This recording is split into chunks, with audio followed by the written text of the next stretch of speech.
Welcome back to Tampa Bay's Morning Blend. During this time at home, I don't know about you, maybe you are spending more time on social networking or less time on social networking. Maybe you've picked out some favorites. Well, I'm going to be honest, one of my favorites on social networking these days, especially Instagram, Matthew McGee. But we've already loved him on the show from his work with Freeefall Theater, even co-hosted once before. Matthew, beautiful stage. Of course, I would expect a stage in your home. Absolutely. I just had the set of Freefall's Peter and the Starcatcher sent over to my home here in Seminole Heights. It's beautiful. Oh, look at you go. So, Matthew, I was talking about your Instagram. It brought a lot of smiles to my face during this time. You've got a friend with you, too, that you say I do. He might start barking in a minute. He's on the floor now, kind of hanging out by the door. But I have my little Westie, Brian, who will be 13 next year, and he is doing terrific. But right now, I think he's being a little shy, but he's in here with me always right by my side. And he's almost a teenager. Teenagers get those ups and downs. It's so true.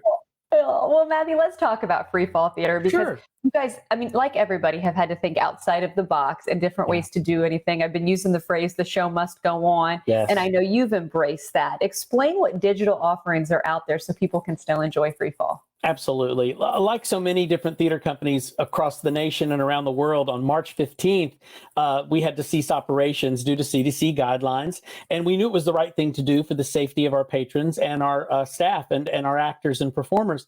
But now we're looking at new ways that we can present things. And one of the more exciting things we've done is there's a theater company in London called the National Theatre, and they present their own shows for free on YouTube each week. There are only 2 more presentations. We've been doing this the whole time since we had to close down, and only temporarily. And we've been able to post on our social media pages where you can see the shows, how long you can see them. And every Wednesday, we all get together on Zoom with our artistic director, Eric Davis, and our patrons, and we talk about the play we saw that week. So popular. Patrons love the access to our artistic director and to our staff, and they love to be able to talk about the productions they've watched for free on YouTube. And then our experience is also free. And it's been a lot of fun. People feel like they've been able to get to know us in a way they never have before. We may continue it even after we're able to safely reopen. You know, Carly and I did a little bit something similar with Facebook Lives for a while. And it gives you a different perspective, and you're able to hear from the patrons too. Yes. During that, did you learn anything or anything surprise you that you're going to hold with you while you move forward and while people get back on the stage? Oh, absolutely. You know, we've learned what people really are looking forward to, what they're interested in, which play spoke to them more than others. I think it's helped us figure out what our programming may be for the future. And it gives us a unique opportunity to talk with people we rarely get to. We only see them come through the door.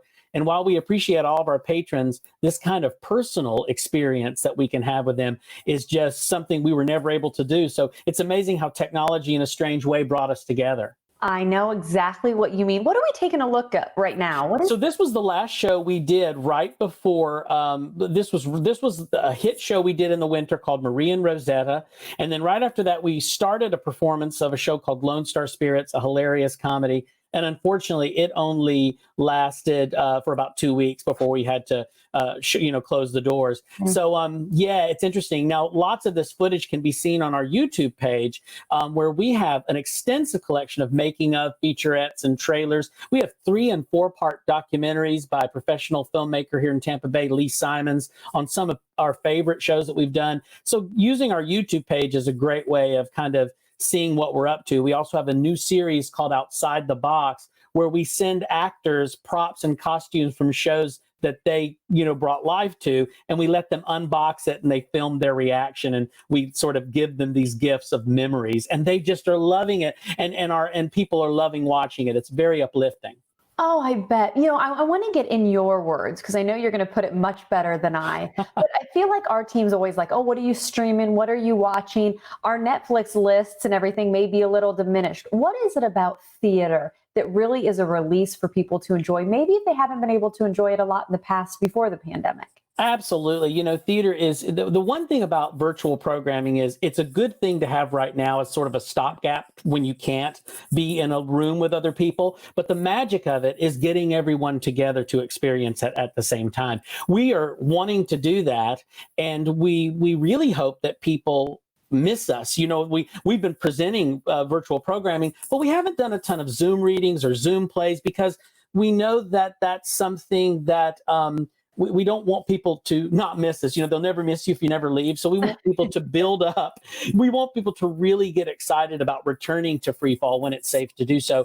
And Eric Davis is already working on, our artistic director, unique ways of presenting programming using our great campus, using our outdoor areas, and doing it safely so we can continue to present high quality theatrical experiences for Tampa Bay. Okay, we only have a few seconds left. Yeah. What can people, though, do to support you? Because you do have loyal patrons out there. So what do you Absolutely. want to say to They can go to our website. There's a whole section there about donations and memberships. And if a membership seems like something that may be too high because it starts around $100 and goes upward, I will be putting on our Facebook page, you can go to it right now, and there will be a link to how to do our tip jar, and that is for small donations. And those really are helpful. We've seen, even through recent political process, how small donors can really change things and change the world.